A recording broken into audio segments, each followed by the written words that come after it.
Good afternoon, people. Welcome back to Drop the Die.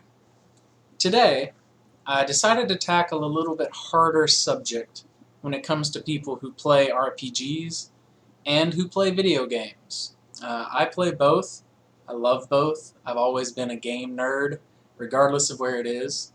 You can even see I've got some nerdy magicness going on right now in the background.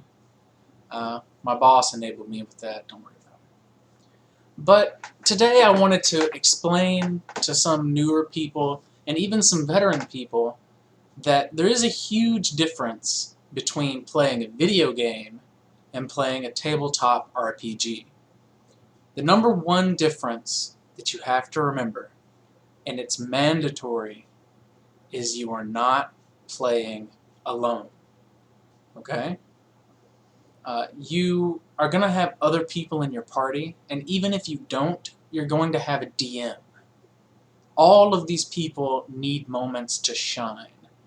They need to take over the joystick for a little while. It's very easy to lose yourself in a game like Skyrim or The Witcher, any RPG that is really immersive and in-depth. It's easy to lose yourself in like, I am the star. Yes. But that's not the case with RPGs. Okay? Tabletop RPGs do not work that way. Because if you're trying to hog the limelight and be the only person doing anything, it really ends up being grating and very stressful for the people that you're playing with. And that's the one thing you don't want the game to be. A game can be a little boring, it can be a little slow from time to time. That's perfectly fine. But it should never be stressful. No one plays a game of any kind, board game or otherwise, because they want to be stressed. That's something you can do in a video game, playing like Silent Hill or some of those other crazy games that freak people out. Dead Space. Dead Space was mine. The jump scares, too much. But I enjoyed it. I enjoyed it because it put me on edge and it made me really pay attention to the game. But the same's not true with tabletop RPGs, because if your friend Bart is over there and he hasn't done anything in 45 minutes because you're taking all of the limelight, you won't stop talking, that's something you're going to have to learn to do. You, as a player, can also involve other people at the table. It's not the sole responsibility of the GM or the DM. You can say, my character walks forward and puts his ear to the door, and then he waves for the rogue to come over. I don't hear anything, but there might be someone on the other side of the door. Try the lock. I'll keep listening. Right? So now you've involved another character. They can, okay, I picked the lock, and just, brush it away, whatever. But you've involved them. They had to say something. And that's a very important aspect of playing one of these games. You can't expect people to interrupt you to jump in and put in their own 2 cents.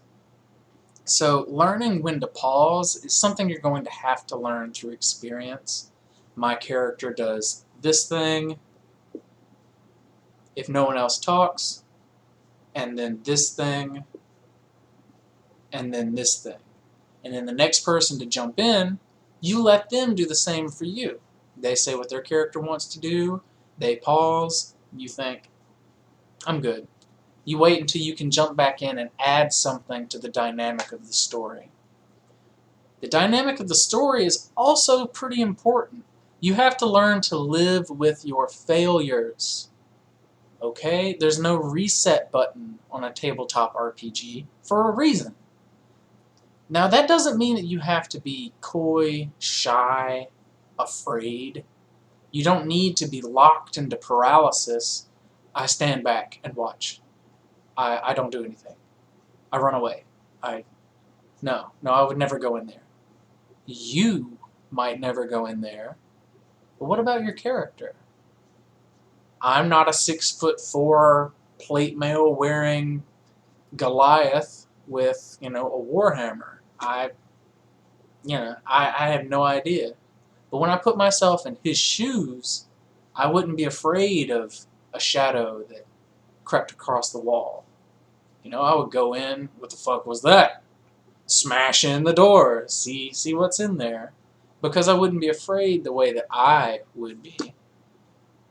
You have to remember your character has to take risks to find reward. And yeah, you have to live with it. If your character dies, that's terrible. But there are worse things that can happen. Because if your character goes out in a blaze of glory, or even goes out in a whimper, that's a story that you're going to remember, possibly forever. 5, 6 years down the road, I still remember when one of my characters died, and it's always sat with me. I was like, oh man, I loved him so much. I just shouldn't have opened the chest. I shouldn't have. So you have to know that there are going to be times where your character falls and stumbles. There are going to be times when he misses, when he fails a saving throw, when he gets his mind taken over and starts beating the hell out of the rest of the party. It's going to happen because that's good storytelling. As long as it makes for a good story at the end of the day, you have not lost anything. The whole experience of playing an RPG is not in leveling up or acquiring loot, it's in the story.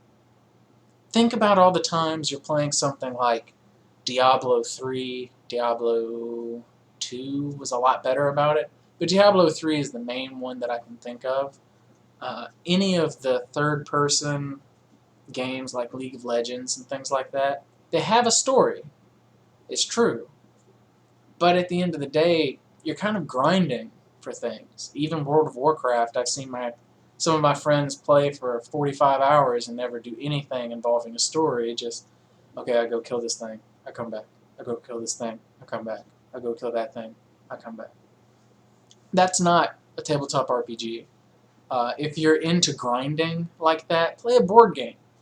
Because then you have a small, set-aside amount of time that you can accomplish a goal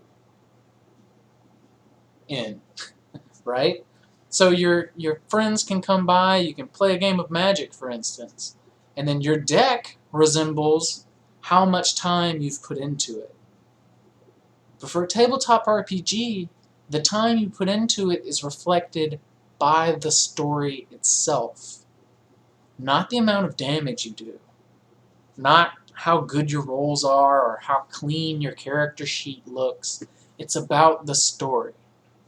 So go out there, let your character explore, let other people shine, make an impact on your gaming world, and I promise you that you're going to enjoy your games a lot more than you have been.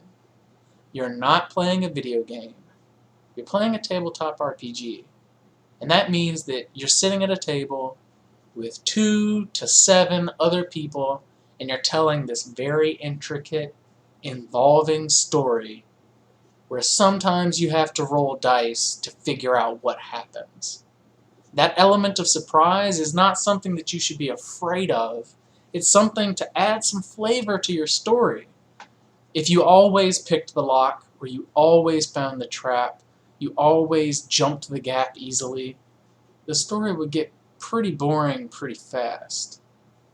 So take your falls with grace, rise back up, and try to keep the story moving. I hope that this has been insightful for some of you. I know I don't get a lot of views on my channel yet. Hopefully that'll change in the future. But as long as you look at your character as a person trapped in a novel, and the only way to let them live is to give them a voice, then you're going to play a lot better. As always, if you have any comments, questions, concerns, thoughts, fears, leave them in the comments below. I'm always happy to answer messages, answer the comments that I can. Sometimes YouTube is a bit of a pain in the ass with that. As an update, my game with Esper and Barker from Be a Better Game Master is a little longer than we expected it to be. We may end up wrapping it up this Saturday. It may be next Saturday before it happens. Who knows? But it's been quite a ride so far. I've really enjoyed it. And I would absolutely love it if you check out Esper the Bard on YouTube and Be a Better Game Master on YouTube. They're both fantastic people, fantastic players, and they've honestly been the biggest influence in my RPG history. Have a great day. Let your characters ball. Let them evolve, and never stop telling the story. See you guys later.